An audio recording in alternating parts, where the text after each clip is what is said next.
It is Flyers breakup day from the 22-23 season, and joining us right now, Flyers defenseman Ivan Provorov. What's going on, Provy?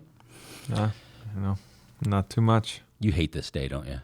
That's not the happiest day. I feel like every time you don't make the playoffs, it's a fail of a season in a way. You pour so much into it. I mean, how long are you even going to be off the ice? A day? Well, you'll be on the ice tomorrow, probably. I want to, but I think sometimes it's good to take some time, away and regroup and recharge a little. Why do you want to be on the ice? You just enjoy it? That's how you get better, and I mean, you get to do what you love, so. It never gets old for you? Not really. I mean, I feel like this game is, amazing in so many different ways, and I feel like there's always ways to get better, and there's different ways to get joy out of it, so hard not to be on the ice. Let me ask you this question, because I'll walk into a rink and there'll be nobody in it, and there's a fresh cut ice out there, and just the hum of the room, from everything keeping it frozen and everything. There's a peacefulness to that. Like I look at that like I could stand on an empty beach and look at the ocean. Yeah. Do you get that too? For sure. I mean, you fresh sheet, ice, nobody's there. The lights are slightly dimmer. It just feels like. So I'm not crazy. No, it feels like no matter what's happening, the world could be going 100 miles per hour, but at the rink, you're at peace, and it's like one happy place, I guess. Yeah, it's a safe space. Like the smell of the rooms, everything, the floors. I get that same thing, and I'm glad that I'm not the only one that gets it. And I don't know that a lot of people do.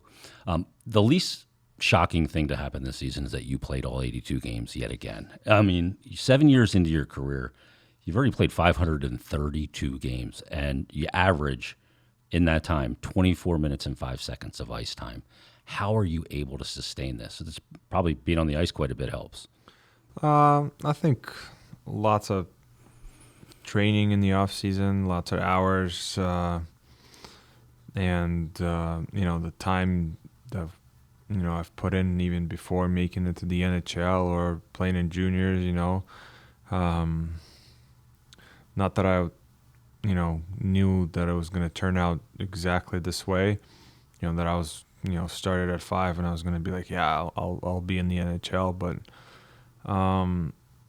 put enough effort and enough time, sweat, and blood and tears, and when you get towards closer towards the draft, there's, not to sound cocky, but there's never a thought where like I wasn't gonna make it. So, and then when you have that, you're trying to do everything that you can to make it, and when you make it, to keep getting better and to keep playing, and obviously from competitive side, you never want to miss a game, never want to miss a shift, because you want to be out there competing for your team and for your teammates, and I always say you can have all the talent in the world, but the best ability is availability. Mm-hmm. And you're a guy that obviously answers the bell game in and game out. Where did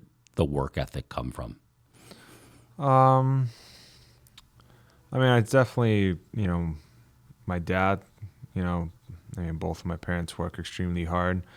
My dad kind of, taught me from a very young age that, you can have all the talent in the world, but if you don't work hard, it's not going to get you anywhere.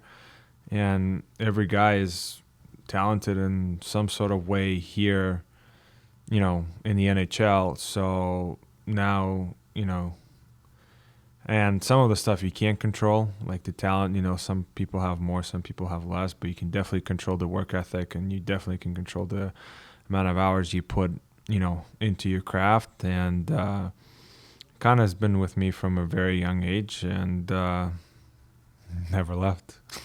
Let's talk about the lasting moment from this season, the goal that you score in overtime. And I brought up on the postgame show that the goal that Tippett scored the other night, you were a huge catalyst on it because you get him the puck as you move it up the ice, and then you drive the net to bring the D down and make them have to account for you, giving him the space to score that goal. And then you join the rush in the game, the last game against Chicago, and you put a move on a defenseman there that was pretty vicious, pretty good dangle, and then you finish it going into the net. And I remember Brian Smith saying on the postgame show, it's game 82. The team's not going to the playoffs, and Ivan Provorov is still pulling that off and crashing into the boards to score an overtime goal. Tell us how the goal played out for you. Yeah, I mean, it's, obviously it's overtime. There's more room. It's all about puck possession, but at the same time,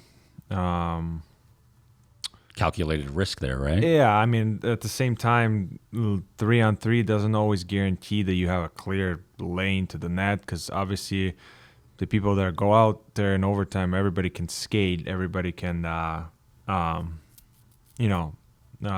keep a guy in front of you. So it comes to honestly trying to stretch the zone, I was trying to bring the guy out, and then I saw Yorkie kind of came down with me, and then his guy followed him, so TK was by himself at the far blue line, and I knew it was kind of a good opportunity to kind of stretch the ice, and then this is where you need to kind of like make one play, and then TK tries to like suck in all the pressure towards him and then offload it to me, and that's what kind of happened. This is where you can create separation. This is where you can create, give the other teams, you can catch somebody flat-footed, and that's what happened. I kind of offloaded it to TK, jumped into the hole, and then he passed it right back to me, and then once I got it, Jones was kind of flat-footed, so all I have to is just either go left or right, and ended up being a pretty decent goal. Yeah, it was a really decent goal. It was tremendous, and just that determination too in that situation. What was it like for you playing with Yorkie? That's been great. I mean, I think when it comes to deep pairings, I think the biggest and the most important thing is the chemistry. You know what I mean? You have to think the game in a similar way, and you have to kind of know where your partner is and play off each other. And when chemistry, understanding of each other is on an extremely high level, you're able to almost break the puck out of your end zone just with two of you. And obviously defending, you know when to squeeze, when to pressure and all of that. And if you work in sync, it's a lot easier. And I think we had a little bit of that last year, and I think since Yorkie been called up this year, I think it kind of continued to get better as the season went on. The thing is too, you need to know where he's going to be when you get in trouble, when you get trapped or put in jail, that you go, I know he's going to be there. I can't have to look. Yeah, obviously, like that's what chemistry is all about. Yeah, away from the puck. When that's at the very high level, half the times you don't even need to look. You just know where your partner is going to be, and that's how overall great teams have success and great pairings have success. I know you're a big dog guy, and you play the game with such high level of intensity, and losing affects you a lot, and it should. What does your dog do for you in a season? Oh, he's awesome. Helps a ton, doesn't it? Awesome. I mean, my girlfriend and Drake has been a great help throughout these, tough times. And it's, every time you come home, no matter what happens, during the game, whether good, bad, or awful, tough road trip, long road trip, you just know that,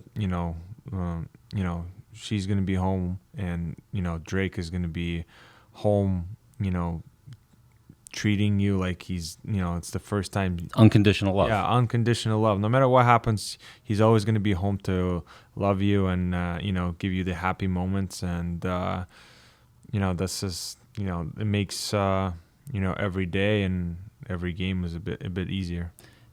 The dog treats you like you scored that overtime winner every time you come home. Yeah, pretty much. What kind of dog is it? Golden Retriever.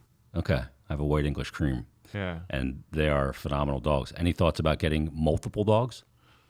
Yeah, Double up the unconditional love? we're talking about it. We're just trying to figure out when is the right time to do it.